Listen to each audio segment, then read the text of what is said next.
Hey, welcome to Tabletop Skirmish Games. I'm Lee, and in this video we'll be unboxing and building the Anvil Industry OGRE mech suits.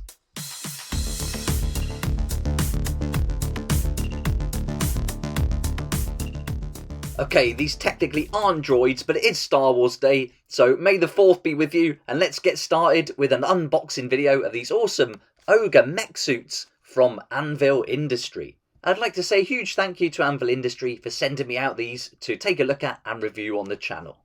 In this video I'll unbox them and you'll see them up close to have a good look at all the details, and I'll show you a real quick and easy way to assemble them as well, and then I'll show you some different ways you can put these together to use them in other games that I think will be really fun. But here we go, here's the Anvil Industry OGRE mech suits, and there's two here, and it comes in this planet friendly packaging, which is awesome. And then you get your model in the little bag with a nice little postcard as well. And then all the components are kept safe separately in these little bags. And I'll show you also later on in the video how you order this, because you've got an option to choose different legs, different weapons and things like that. And here's a postcard you get which shows you what the model looks like assembled and all painted up with a nice background. So it's a real chunky beast of a mech suit, and I think this will be great for any games like Games Workshop. One-page rules, but I'll be using these a lot in my Weekend Warriors and also in Brutality, the Skirmish game. Now we've got all the parts laid out here, let's have a closer look at each of them in detail so you can see just how good and crisp these resin miniatures come out. When you order on the website you'll get a choice of two of these bases, and these are the 40mm, but you can also choose between the 50mm there. Here are the torsos and also the helmets as well, and so you get to choose between the heavy armour and the recon armour. Recon on the left, heavy armour on the right. And you can see these are really well put together, super crisp, hardly any cleanup at all needed on these, only where you trim them off from the little bits at the bottom. But yeah, really nice, and on the little bit of sprue that's attached, it labels it so you know exactly what part you have.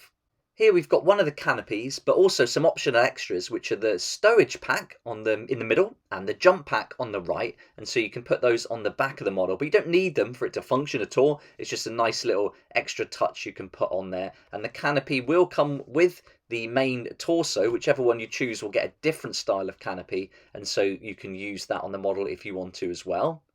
Then you've got the different types of arms, and so you've got shooting arms or neutral, and I've got one of each here, shooting on the left, neutral on the right, and this will just give you a slightly different pose with your model. But again, really nice and detailed, just two little parts to trim off and tidy up. So the tidy up and preparation for these models is minimal.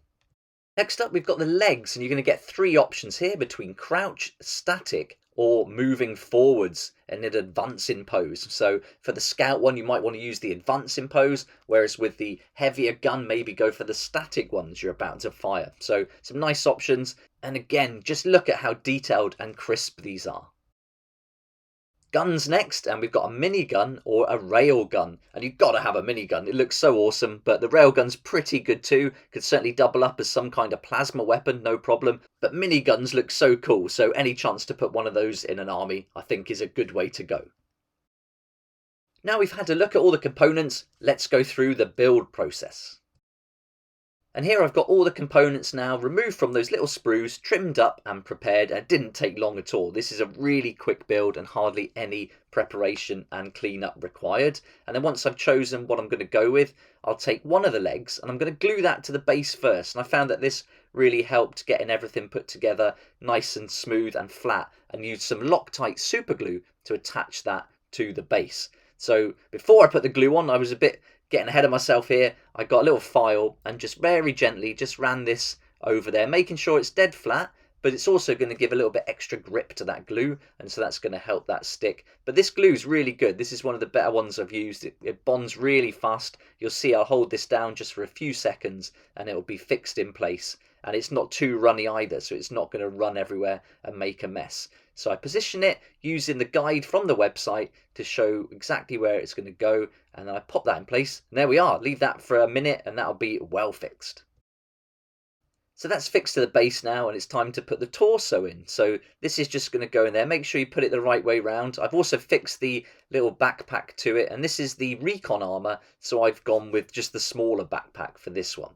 So I'll just add some glue to the ball joint, fix it in place, and then that'll stick on, no worries. And then that's going to allow us to put the next leg on and get it in place exactly where we want it. And I think this works better than trying to do it off the base and then putting it on in one go. Then we've got the weapon to put on, and I'm going for the minigun here, and you can see you've got some little bits sticking out there, some little pegs, rectangular pegs that will fit into these rectangular slots on the weapon, so you know exactly where to put them. And so with a little bit of glue on each of the pegs, that's in place now and fixed really well. You've also got 2 more pegs on this handle section which line up with the rectangular slots on the other arm. So this I put together off the model, and then just as it was drying, I prized it open very gently and popped those round bits into the holes of the shoulders, and then that went together nice and easy. And that just leaves the head, which you can pop in place, but I'm going to show you some other options for heads in a second.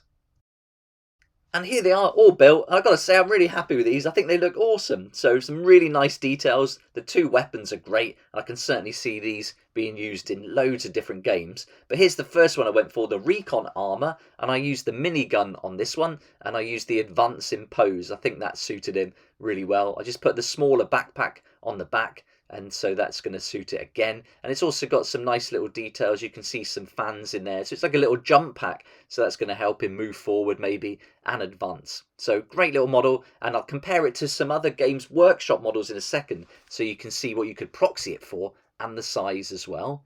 You can put the canopy on the top if you wanted to, but for me, I like to see the heads coming through in those helmets, so I'm probably not going to fix that canopy on. I might leave it like this.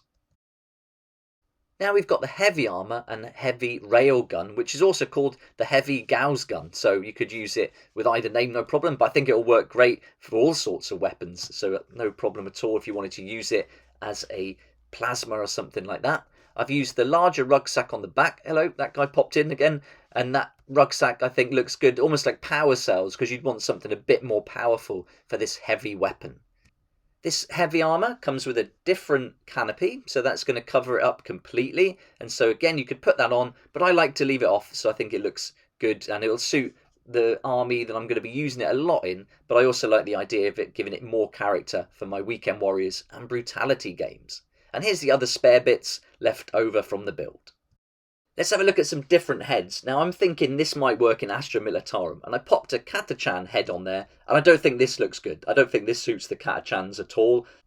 Popping a Cadian head on there is a little bit better, but still, I don't think this quite works. It just looks a bit weird, that helmet. So yeah, I don't think it works that great for this particular head option, but you might choose maybe a pilot helmet from the Cadians. But it's the Scions I think this works really great for. I could definitely imagine using this in my Astra Militarum army with the Tempestus Scions, and so with the Tempestus Scions head on there, that works a treat. And putting it alongside some of the other models from the Tempestus Scions there, I think this really does fit in and looks part of the army. But just what datasheet would you use for it? And I thought you could just go for the OGRE datasheet, or go for the Bodyguard datasheet, and then you could just proxy it as one of these models here. And I definitely think the minigun could represent the Ripper gun, no problem. 12-inch range, assault 3, strength 5, doing 1 damage. That could definitely work. So yeah, I think this could be a real solid option for the Tempestus Scions. These are also going to be great in one-page rules, and certainly in Brutality and Weekend Warriors too. But if you've got a game you think these would be perfect for, let me know in the comments section below. I'd love to hear what you think. If you'd like to grab one of these OGRE mech suits for yourself, then I'll put a link in the description down below that will take you to the Anvil Industry website. And if you get it within the next 3 days, you're going to get it for that £10 introductory price.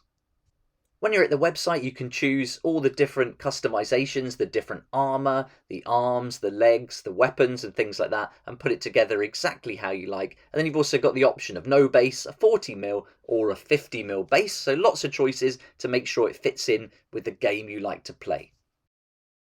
So there we go. There's the OGRE mech suits from Anvil Industry. Some great proxy models you can use in your army or with your favourite games, and so loads of options to put it together however you like. But for me, that minigun is awesome. I really love that, and I think that's going to be great with my Astra Militarum and also in some of my war bands for the different skirmish games I like to play too. But that heavy railgun is also nice, and I certainly can imagine using that as some kind of plasma weapon for sure. But there we go. I'd love to hear what you think about these models though, so let me know in the comments section below. It'll be awesome to hear what you think about them, and also what games you think they would suit the best. Thanks so much for watching. I hope you enjoyed the video, and I hope you enjoyed seeing these awesome models from Anvil Industry. And please hit the like button if you did like it, subscribe for more videos like this, and don't forget to hit that notification bell to join me next time on Tabletop Skirmish Games. I'd like to say a huge thank you to my Patreon supporters who make these daily videos possible, and if you're interested in joining the community, it'd be awesome to see you there, and I'll put a link for that in the description down below.